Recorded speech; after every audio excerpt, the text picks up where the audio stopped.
How do you feel about the transition and the way he was treated? Well, I think, first of all, what do we all know?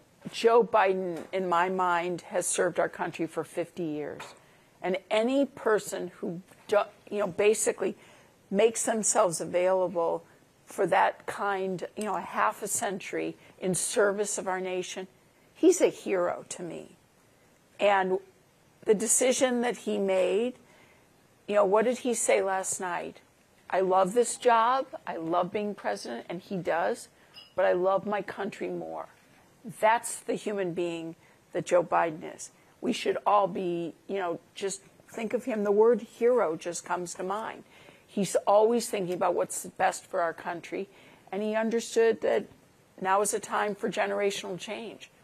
And he has great faith in his vice president, and she's showing us why he should. He also said quite wistfully, I'm too old to be president. I was too young to be in the Senate when my career started, and now I'm too old to be president.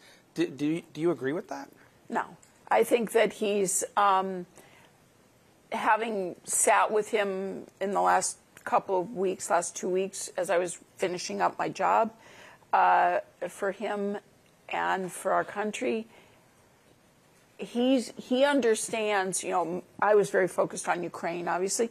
He understands the situation on so many dimensions, and he's always considering those various dimensions. You realize he's forgotten more about the situation than, frankly, I've been deep in it for a year than I know. So he's extraordinarily impressive. But you know what?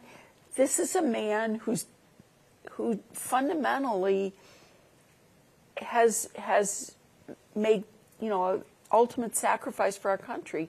And so I just have the utmost respect for him. And, to get up last night and not only talk about his own record and all that he's done for us as a country.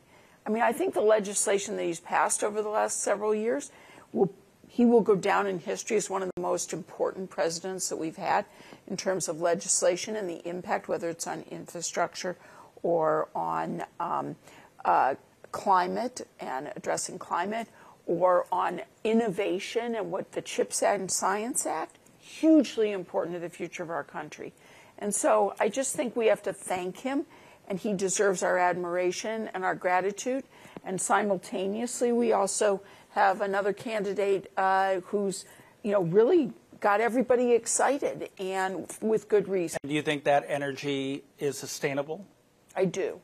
I absolutely do. And the reason I think it is I think people are looking for a stable, competent, reliable, experienced, high-integrity candidate that they can get behind and feel that our country is getting back on, getting on the right track and moving forward. And I love this idea of an opportunity economy.